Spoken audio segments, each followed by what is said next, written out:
Fungi e líquenes. Bom, pessoal, nós vamos abordar este tema no vídeo de hoje, mas eu vou tentar fazer uma dinâmica um pouco diferente.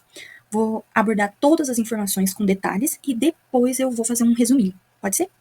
Bom, o reino fungi é formado por todos os fungos. Esses seres apresentam muitas peculiaridades. Entre elas, nenhum fungo possui clorofila ou outro pigmento capaz de lhe conferir a propriedade de realizar fotossíntese.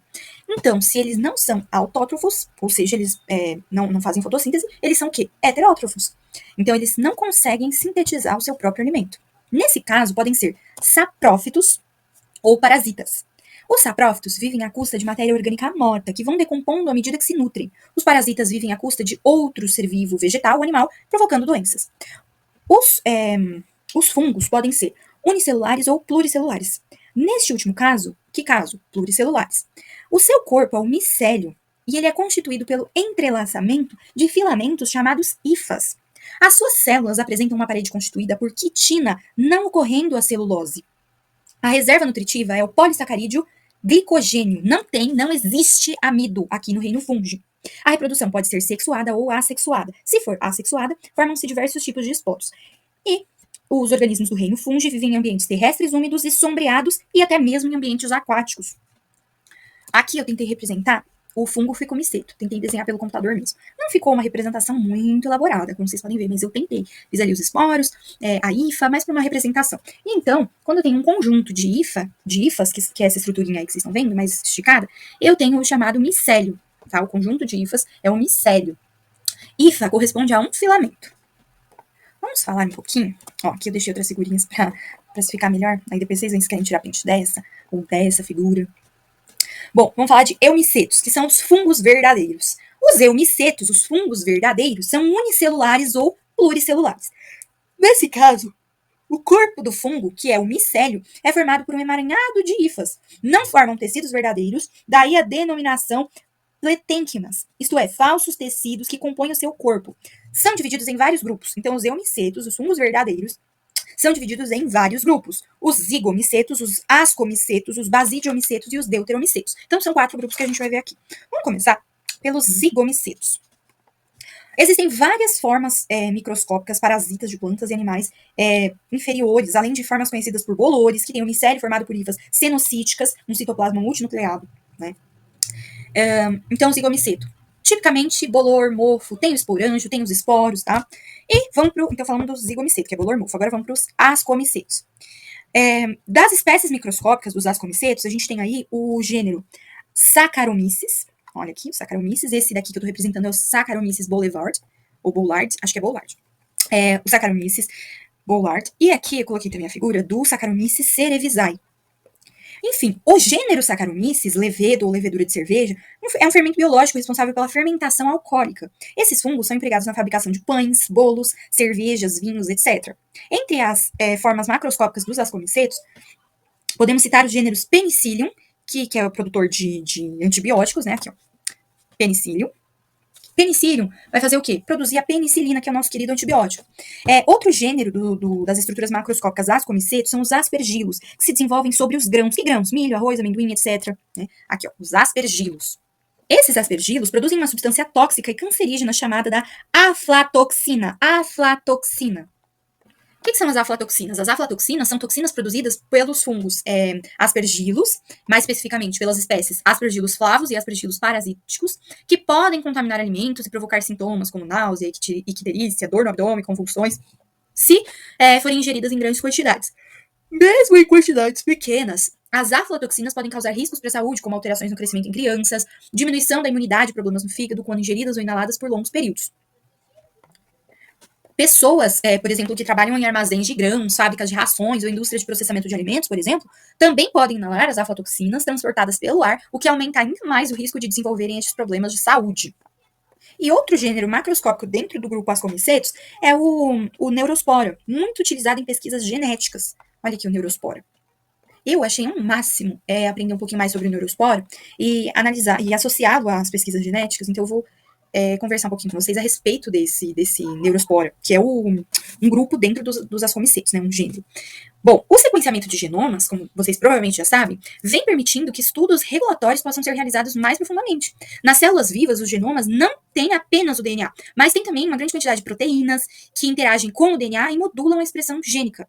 Utilizando técnicas bioquímicas acopladas à espectrometria de massas do laboratório da FAPESP, identificou algumas proteínas capazes de ligar ao promotor GSN, que codifica a enzima glicogênio sintase de Neurospora crassa, regulatória do processo de síntese de glicogênio. Além disso, utilizando um banco de linhagens do fungo mutadas no gene que codifica fator de transcrição, várias proteínas foram identificadas como envolvidas na regulação do metabolismo, do carboidrato, tanto no crescimento normal do fungo quanto na situação de estresse térmico.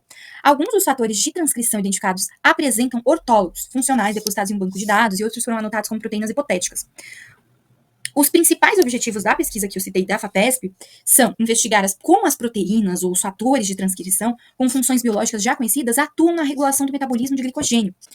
Outro objetivo é empregar técnicas de biologia estrutural para tentar atribuir uma função biológica às proteínas identificadas e anotadas como proteínas hipotéticas.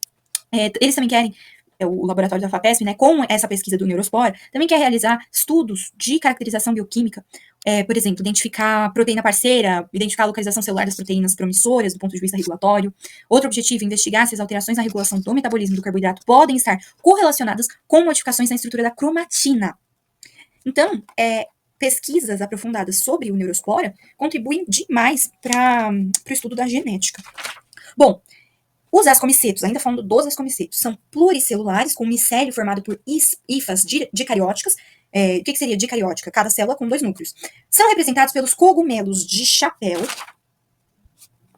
Cadê o cogumelo de chapéu? Aqui. Pelo cogumelo de chapéu e pelas orelhas de pau.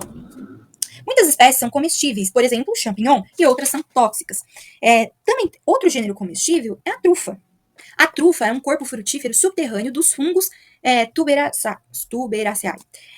Essa trufa é formada por 2 partes. A primeira parte tem o fruto comestível e a segunda é formada pelas raízes do fungo, que é o micélio, responsável por sua produção. As trufas adquirem tamanhos variados e podem ser pequenas, grandes, circulares ou irregulares. São fungos que nascem sob a terra, diretamente ligados às raízes de algumas árvores maiores, principalmente carvalhos e castanheiras. Fazendo um resumo do reino fungo, depois a gente vai falar dos líquens, hein? Zigomicetos, então, bolor, mofo, né? Que são as formas microscópicas, parasitas de plantas e animais. Então, as mais conhecidas, bolor, mofo. Os ascomicetos. Tem aí o Saccharomyces cerevisiae, que é a levedura da cerveja, fermento biológico responsável pela fermentação alcoólica. Também tem os aspergilos, que se desenvolve sobre os grãos e produz aquela substância tóxica, a aflatoxina, que é muito prejudicial para a saúde. Também tem o penicillium, produtor de antibióticos, a penicilina. Tem o Neurospora, utilizado em pesquisas genéticas, e as trufas. Bom, no basidiomicetos, então, são pluricelulares, com micélio formado por hifas que têm 2 núcleos, representados pelos cogumelos de chapéu, pelas orelhas de pau. Muitos são comestíveis, no caso do champignon, e outros tóxicos. E os deuteromicetos, agora, vamos falar deles mesmo, que esse a gente não tinha falado ainda, são os chamados fungos imperfeitos. Como assim? São espécies cuja posição sistemática é desconhecida. Nesse grupo estão muitas espécies que provocam doenças no homem, entre as quais muitas formas de micose, como sapinhos, frieira ou pé de atleta, etc. Como que é a reprodução de um basidiomiceto? Certo, a gente já falou então do deuteromiceto, e agora vamos para o basidiomiceto. De novo, voltando ao basidiomiceto, só que agora vamos falar da reprodução deles. A formação de esporos constitui a forma de reprodução dos fungos, né, basidiomicetos. Os esporos encontram condições favoráveis para se dispersar e germinam, dão origem às hifas celulares unicarióticas. Essas hifas são sexuadas e não há distinção sexual entre os gametas. Daí se utilizam sinais positivo e negativo para se distinguir. Uma hifa positiva e outra negativa se unem por meio de células no ápice para dar origem a uma célula de 2 núcleos. Essa célula se multiplica, dá origem a um corpo de frutificação, conhecido por pedúnculo, e uma parte dilatada, que é o chapéu, ou pílio. Na face inferior do chapéu tem as lamelas, de onde partem hifas estéreis e hifas férteis. A célula apical dicariótica se expande e dá origem a um esporângio, que é o basídio. No interior, os núcleos positivo e negativo se unem e formam um núcleo diploide, que então se divide por meiose e dá origem a 4 núcleos haploides. A partir desses núcleos se formam 4 esporos, que são os basidiósporos. Os basidiósporos se separam dos basídios e são transportados pelo vento e reiniciam o ciclo. De forma mais simplificada, que acontece nesse corpo de frutificação? Ele forma esporos que caem no solo e, por mitose de células haploides, formam-se hifas dicarióticas de 2 núcleos que originarão o corpo de frutificação. E assim vai o ciclo interminável. Agora, por fim, vamos falar dos líquens ou líquenes. Os líquenes são associações entre algas e fungos. A associação constitui um mutualismo, simbiose, já que é harmônica, e os dois seres levam vantagens. As algas fazem fotossíntese e dão alimento orgânico para os fungos. Os fungos envolvem as células das algas com as hifas, protegem as algas e formam rizóides, que retiram água e nutrientes minerais do substrato. Os líquenes são vegetais pioneiros, muito resistentes, que vivem sobre rochas, troncos de árvores, etc.